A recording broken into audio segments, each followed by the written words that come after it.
Welcome everybody to our one of our newest podcasts called The World of Nutrition with Marilyn Lemaire, which is going to be probably every second week of the month.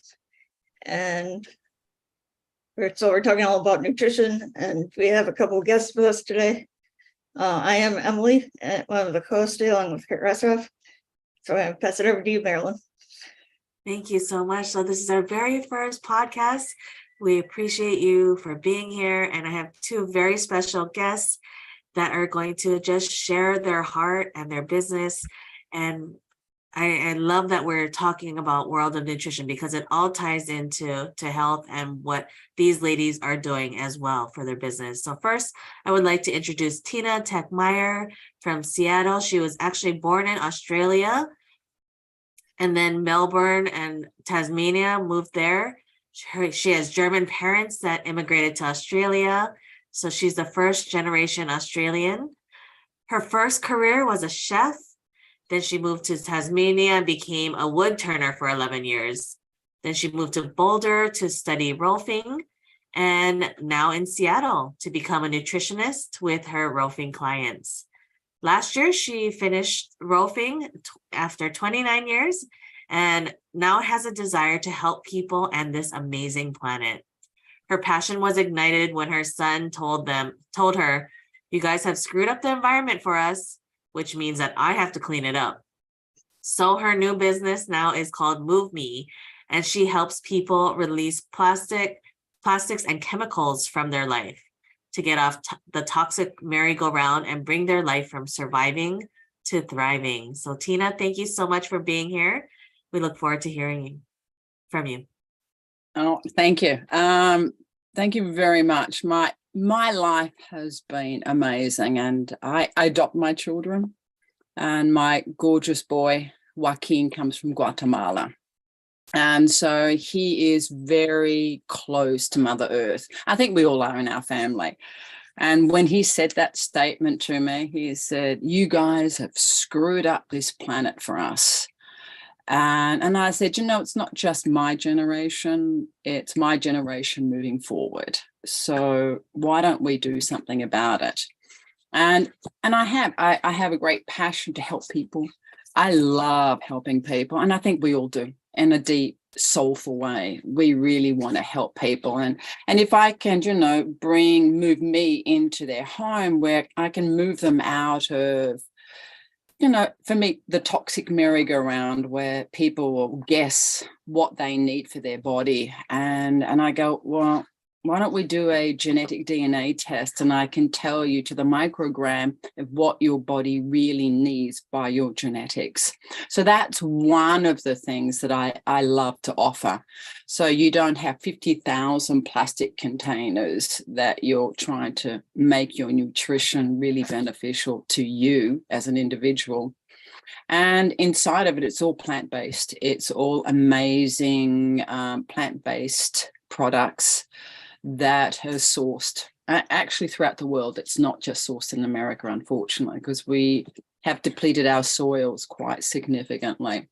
So that's one realm I love to help. And because being a chef, I love food. I love food. I love to eat. I love to cook.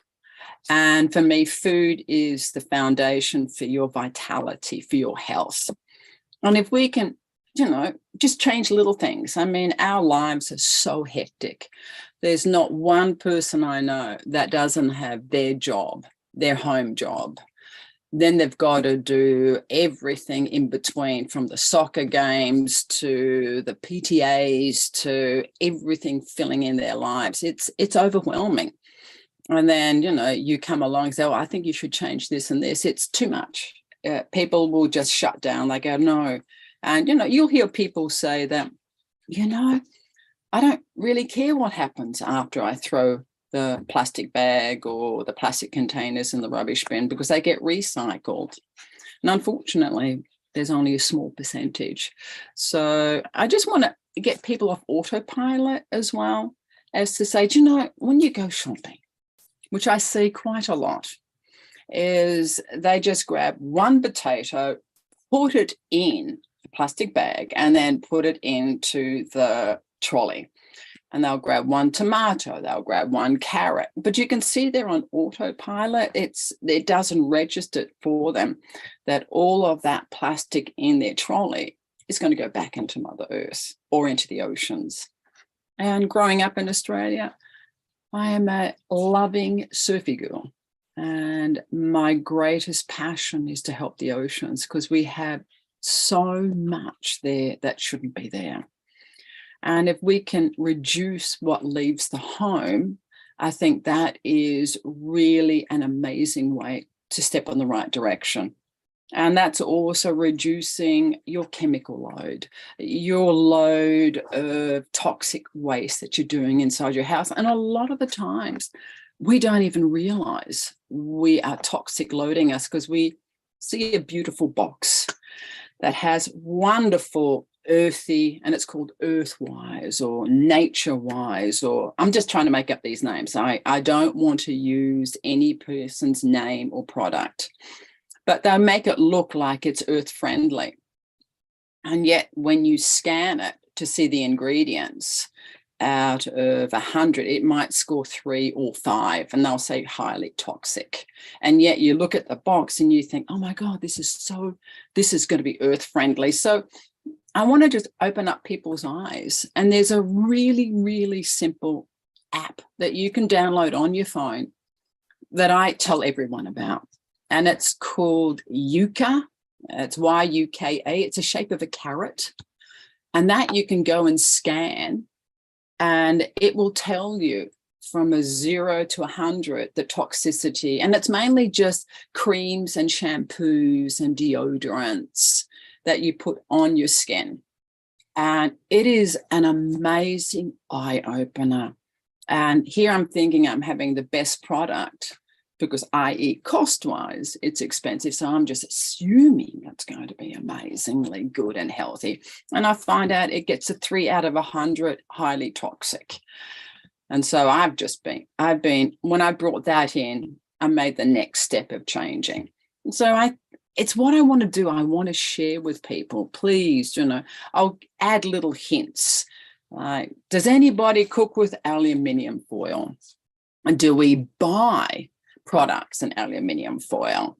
And most of the people will have their turkey dinner in a fantastic aluminium foil container, or they'll wrap their fish and potatoes in aluminium and then bake it.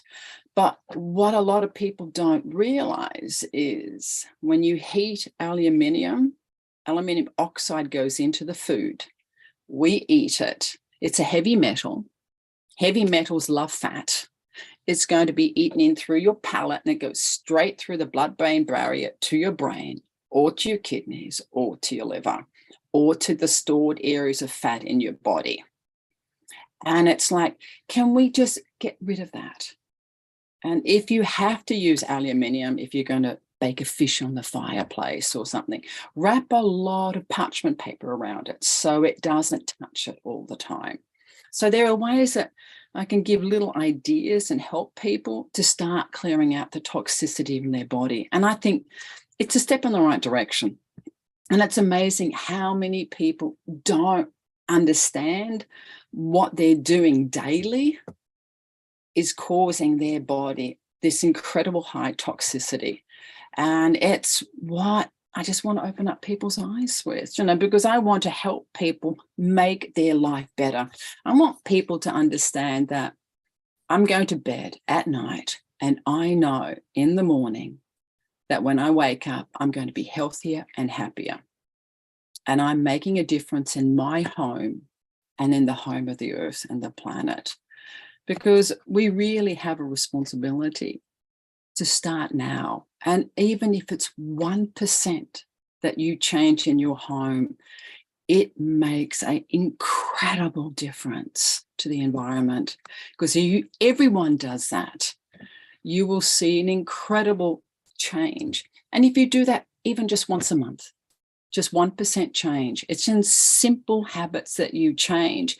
You start changing your life, your family, your health, and the wealth of this country. And don't always believe in what the food industry is telling you. Really, if you have to get food, then get really good, clean food and local. Try and get as much local. I mean, I think we have so many phenomenal farmers that we should also support.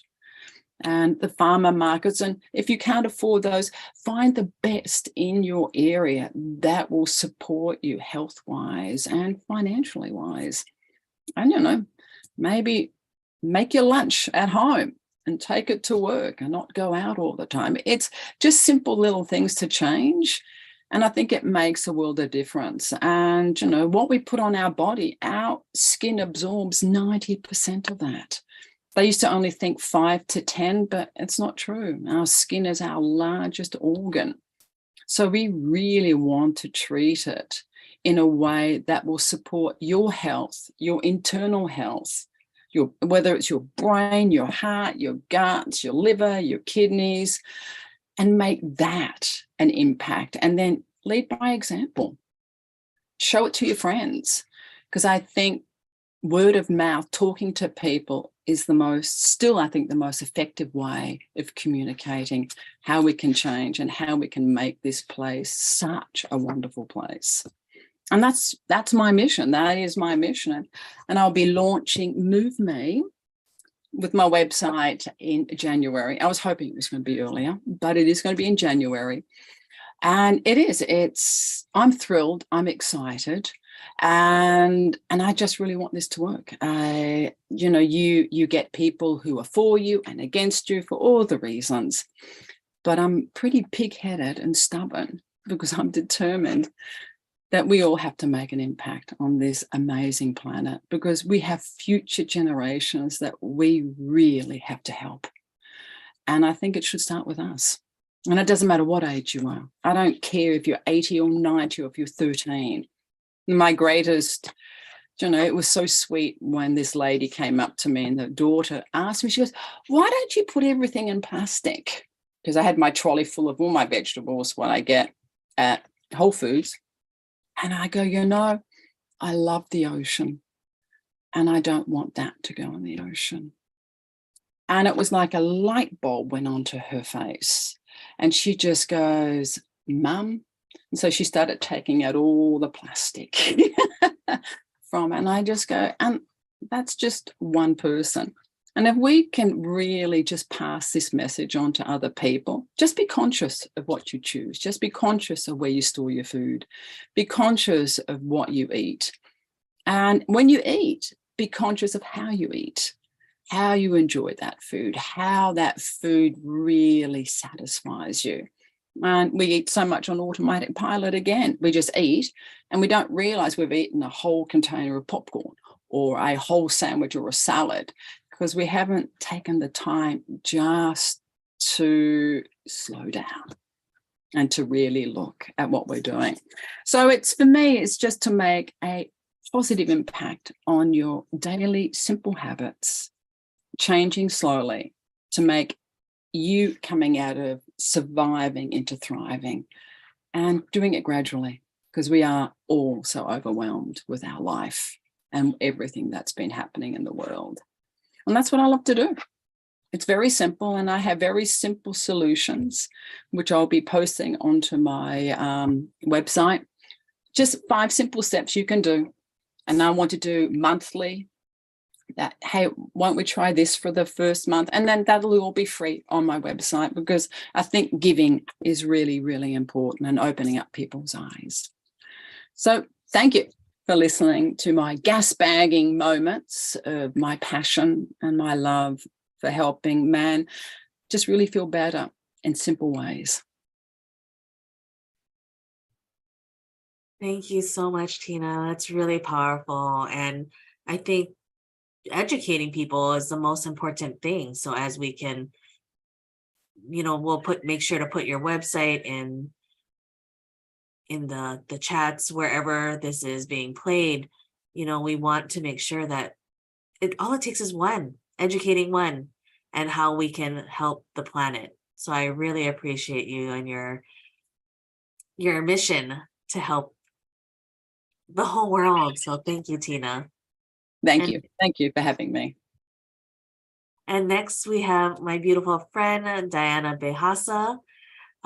She is a wonderful, wonderful person. And let me share her story. She actually lost her hair during her chef career due to burnout.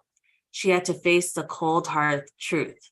Hard work and passion are not enough for lifelong success. To work smarter, not harder, Diana quit her 9-to-5 and moved to Hawaii to follow her business dreams. Through Savor Life LLC and the Body Positivity podcast, Diana inspires others to achieve their dreams even in impossible circumstances. As a 9/11 survivor turned speaker, life coach, and healer, Diana shares refreshing insights that Lisa Nichols calls food to my soul. So thank you, Diana, so much for being here. Please take it away. Thank you so much for having me, Marilyn. I love that this podcast is all about nutrition because just like Tina shared, as a chef, I really love food and I love all kinds of food. I think that, food is something that just really adds to our life. I always tell people, it's one of the very few things that we experience in life that engages all 5 of our senses. Our sense of smell, our sense of sight, our sense of touch, taste, and why am I forgetting? And our hearing as well. I couldn't think for a moment about sound, but it's so interesting to see how food is a full life experience. And as a person who loves food, I can totally understand if nutrition feels like kind of like a shouldy subject, like something that we feel like we're supposed to do, or doesn't feel like something that it feels hard. I struggled with my weight for most of my life, and struggled between that balance of loving food, but maybe loving some foods a little bit too much, and maybe feeling like vegetables or things that were healthy felt like things that I was forced to eat, as opposed to things that I really love to eat. And for me, in getting burned out and getting really sick and making the decision that I needed to change my life, because, I realized, there were ways that I was perpetuating and contributing to my health problems instead of really helping myself. What I realized was, what I want to do instead is really think about how can I transform my body and how can I transform my health, not with punishment and judgment like I used to do, but how can I do it with love? Because I remember when I used to work on Wall Street, and I would try to eat healthy meals, and sometimes I would have a salad. I'd force myself to have this like super healthy salad with like grains and nuts and all that stuff. And honestly, Marilyn, at the end of the day, I just wanted to have a cheeseburger afterwards. It was like I felt so dissatisfied with what I was eating, even though I knew it was nutritious and healthy, that it didn't really fill me up. And I think that if we look at nutrition as something that can fill us up, we can have a completely different kind of perspective of what it is that we're doing. So many times we think that eating more nutritious food is something that we have to do, or that feels like something that we're being forced to do because we know we're supposed to be healthier or something like that. And instead, I invite us to kind of look for ways to explore fun and adventure through nutrition. Exploring new flavors. Tina talked a little bit about how sometimes we eat on autopilot and we eat the same things over and over again. The truth is that on this earth, through growth, there are so many different fruits and vegetables and animals and things available for us to eat. And we really only eat a very small part of that. We really only expose ourselves to a very small part of that. So if we can look at food, not with fear, but with a sense of adventure and looking for new flavors, new experiences that we love, we can discover nutrition in a way that completely transforms our relationship with it. Because for me, you know, a lot of times I shared, you shared in my bio, Marilyn, that to me, it's about more than just passion and hard work. And what I mean by that is, you know, like we've all probably been on a diet or tried to do something and like worked hard at changing what we were eating and found that it didn't create lasting results. Eventually we would go back to the cookies or we go back to the popcorn or whatever it was, because it never felt like something that we were really doing that was good for us. It felt almost in a way like it was punishment, just like that salad that made me want a burger right afterwards. If we feel like what we're doing when we're eating nutritious food is punishing ourselves, we're not likely to do it. And we're especially not likely to do it when we're under high stress, when we're looking for comfort. If instead we can change our relationship with food, and our mindset around food, where instead of seeing it as something that we're being forced to do, or we have to eat more spinach or something like that, and we look at it more like, how can I have an adventure around this? And how can I incorporate more healthy things that I enjoy into my diet? How can I add more apples? Or if you do like spinach, you know, how can I add more of those sort of things that I like into what I'm eating on a daily basis? I think it's so much less about limiting the things that we're eating and looking at it as an opportunity to add. Where is it that I can add to what I'm eating? Where is it that I can feel like I'm gaining something as opposed to being forced to restrict or limit what it is that I'm eating? And when we can see nutrition as something that is adding to our life, it then becomes part of the adventure instead of feeling like something that is being forced upon us and that is difficult for us to do. So that has been really, really helpful for me in transforming my relationship with nutrition and with my health, because yeah, you know, I mean, as a chef, there are all these different flavors, all these different things that we get to discover about food and all these different benefits that having a varied diet can bring us. And so often we get stuck in that mindset of just eating the same thing, doing the same things. And what we can discover through different means, through different ways of eating, is that there's a whole world of food out there. There's so many different cultures. Like one of the things that I love to do outside of travel is like to realize, like through food, even through some of the same exact ingredients that you already love, just adding a little bit of spice or making something completely different with the tomatoes that you already love can create completely different flavor compounds and a completely different experience than just having what you've always had before. So when we look at food with this lens of discovery, it allows for us to discover how it is that we can add more into our lives, how food can be something, this 5 sensory experience that makes life all the better, as opposed to it being something that just feels mundane or monotone or like something that we have to do and that we're forced to do. And having that kind of shift around food, what really helped me was to make the decisions to change my relationship, not just with food, but also with my body. And one of the tools that I use in my coaching practice is working with a vision. So when I was really sick, when I was burned out, and it forced me actually to end my chef career, I couldn't do that work anymore. It was, you know, my reality looked like chronic pain. I had bone spurs, I had low back pain, I had early signs of arthritis in my early 30s. I had autoimmune disease. I had all of these health problems that seemed like serious boundaries and barriers to me getting healthy. I didn't know if I'd ever be able to exercise or do a lot of the things that I wanted to do because of the ways that I destroyed my body. And I mentioned that, you know, I did love being a chef, but there were ways that because I was doing something that I was passionate about and that I loved, that I allowed myself to sacrifice my health and pushed myself too far and did things that ultimately cost me not just my health, but my career, my future dreams as a chef. And it felt like my whole world was just upended. I couldn't do anything that I had planned for anymore. All my plans went up in smoke. And what I decided to do was to create a vision not just for the life that I wanted to live in Hawaii and the business that I wanted to have, but also the health that I wanted to have.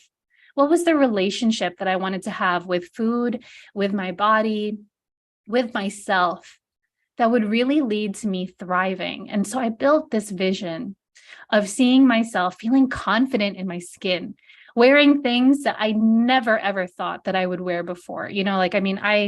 I was a person who always wore pants because I never liked my legs. I never liked how my body looked.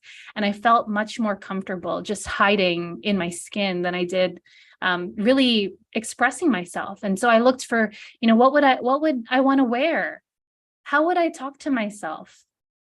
How would I think about food? How would I feel about food?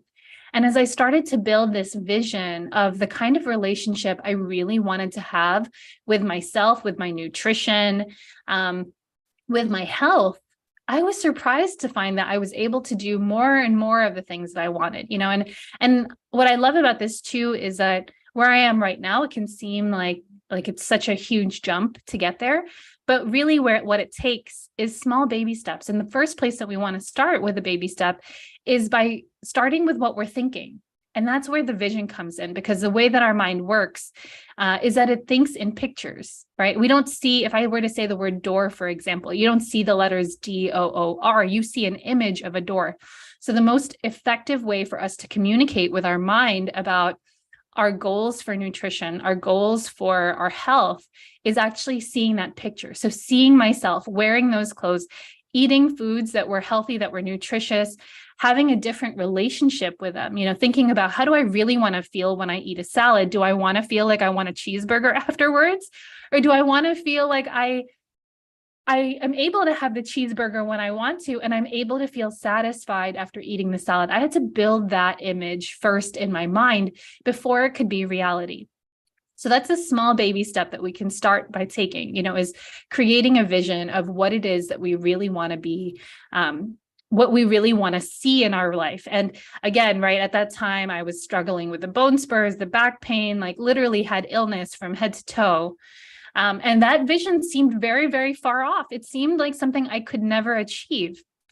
But it was with that inspiration that I created for myself that I started to take those small baby steps, where maybe instead of just having French fries, right? Because we got to meet ourselves where we are, instead of trying to make these huge life changes that are it's kind of like when you go on an extreme diet and you cut like everything, all the cookies, all the French fries, all the burgers out of your life. Like that is less sustainable than if we leave some of the cookies, the burgers, the French fries, the chips, and we add a little bit of spinach, and we add a little bit more vegetables, and we add a little bit more lean protein, or we replace a little bit of the fat that we're eating with healthier fats.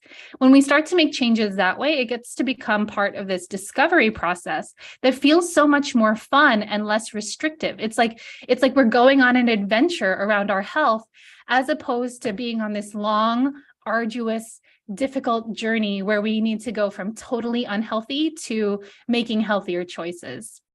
And for me also, I mentioned the Body Positivity podcast. For me, I think that there's really something about looking for the places where we've been self-punishing, judging ourselves and our bodies, and starting to look for ways that we can look at eating, we can look at exercise, we can look at ourselves with a little bit more love. Marilyn, you recently recommended a book to me, The Power. And as I'm reading it, it's all about transformation and the world that we've created, and how so much power exists in love. And when what we're doing around nutrition, when what we're doing around our health is centered around love, instead of around self-hatred and judgment and my body's not good enough and all of the societal messages that we've received, we're able to create something completely different. And it gets to be so profound to see that change in ourselves. Instead of hating my legs, I started to learn how to love them for their strength. Instead of thinking, oh God, I have such big thighs, I was like, wow, my thighs are powerful. They're so strong. Instead of hating the salad, it was like, oh wow, this is adding like a really fresh and bright component to my meal, instead of, it just being something that's really heavy. And so again, it really is about enjoying that contrast of life. As a life coach, one of the things I often think about is that life is not just sweetness. It's not just all the richness. It's not all the perfect stuff only. It's also the bitterness. It's the sourness. It's the saltiness. It's some of those ingredients that can look a little bit rotten. And the truth is that if we can look at those ingredients that we think are rotting and have a different mindset around them, look at ways to make them better instead of just feeling bitter about them, we're able to create something totally different. Because some of our very favorite foods, including cheese, charcuterie, wine, coffee, chocolate, these are all foods that had to go through something, went through a rotting process, a transformation process to become something else. That milk that was going to go bad, with a little bit of awareness and a shift in perspective, we're able to turn into delicious, unctuous cheese. That wine, those grapes that were about to go bad, with a little bit of awareness and love, we're able to transform them into delicious wines that have polyphenols and other benefits nutritionally for us. And so when we can look at those rotten ingredients that we have in life, whether they're our health, whether it's the circumstances that we're facing in any area of business or life, if we're able to look at them with a little bit more love, a willingness to say, what if this didn't have to happen in a way that's bad, but this transformation could actually be part of something that creates something totally new? We're able to create flavors, we're able to create results that are totally out of this world. And I believe that all of that begins with a vision that we love for that transformation. And once we have that, the best part about all of that is that once we have that skill of transformation with love, we're not just able to transform that rotting ingredient, right? That overabundance of milk into cheese once. We're actually able to do it over and over and over again. And then we're able to share that bounty, that blessing, those unique flavors. None of those flavors would be possible if somebody didn't look at their life ingredients or the literal food ingredients that they had and choose to see them in a different way and begin to create something completely different. And I believe that we can do that too with our nutrition. When we start to look at, instead of feeling like, man, the fact that I have to eat spinach and the fact that I can't have white rice anymore, this is rotten. What if instead this could be a totally new discovery, a new adventure where you got to discover totally new foods that you loved and had fun eating and discovering and looking at the world and life with a totally different eyes? I believe that's possible for each and every one of us. And I hope that we're willing to go on that adventure, because that's what I believe it truly means to savor life. I love that. Thank you so much, Diana. And please share with us where people can find you on social media or your website. Absolutely. Yes. Check me out on social media at Savor Life with Diana. So that's Savor, SAVOR, which means to fully enjoy, right? To really relish what it is that we have. SAVOR Life, LIFE with Diana, DIANA. And that will eventually be my website. But the best way to find out how to contact me right now is through social media. So definitely find me on Facebook, Instagram, and TikTok. Savor Life with Diana. Thank you. I love it. Thank you. And, having worked with you and Tina, I just love your vision for just society, how to help women, men, everybody. Well, Tina helps everybody. And Diana, you've been helping so many women with body positivity. I loved being a guest, a speaker on your conference, and it's just really powerful. And we're looking forward to the next one coming up. I am super, super thankful for this podcast being built, because without Kurt and Emily and Sue, this dream will not be realized. So thank you again, Kurt and Emily. I'm Marilyn Lemaire, And I love wearable nutrition. I help teach people about getting their nutrition through a 1-inch patch that they can put on their skin, and the ingredients gets from their skin into their bloodstream, bypassing their gut. So this is something that I've been passionate about because it has helped my family so much. And, with Mutual Aid Network, with what Kurt and what Emily are doing, it is just amazing how we can collaborate. We can, come together and bring special guests like Diana, like Tina, to help share and with the whole world, because this is on YouTube, this is on LinkedIn, this is going to be shared with all of our networks, and I'm just so thrilled for that. Kurt, did you want to share a little bit more about Mutual Aid Network and what your passion and what the vision is? Yeah, Mutual Aid Network is a wonderful facilitation between people and organizations. It's built on reciprocity, interdependence, and there's exchanges that are facilitated in time banking, sharing, price-based mutual credit, which is basically like we're used to doing business, going to the checkout and paying the price or putting in your shopping cart online. We call it price-based mutual credit. And there's facilitations of robust budgeting and project facilitation assistance, community investment assistance. It's just really creating those engagements between people in the community and between the community and people. And it's an economic solution so that if people are challenged, with the dollars, that community can empower people through what they do have to offer. The idea is, instead of worrying about what people can't do because of the barrier of the funds that they have, to really, take the treasure in the abundance of the world and, to, have a little bit of that pay it forward mentality and mode, and to just really get that culture growing, and that we just take care of each other, taking care of our neighbors, to give a rebirth to neighboring. Out of Lehigh Valley, Pennsylvania, a project was born in neighbor to neighbor care. So just imagine, with the world of nutrition, that through this idea of neighbor to neighbor care, that if a neighbor is seeing that another neighbor is challenged in nutrition, that everything we talked about today could be facilitated in the constructs of mutual aid. So all this can be looked at more at mutualaidnetwork.org. Oh, and by the way, this coming Saturday, Marilyn is going to be bringing to us at Mutual Aid with the Solidarity Summit karaoke with Marilyn. It's going to be fun on Saturday. Join us. Again, you can find the details at mutualaidnetwork.org. Back to you, Marilyn. Yes, we're super excited.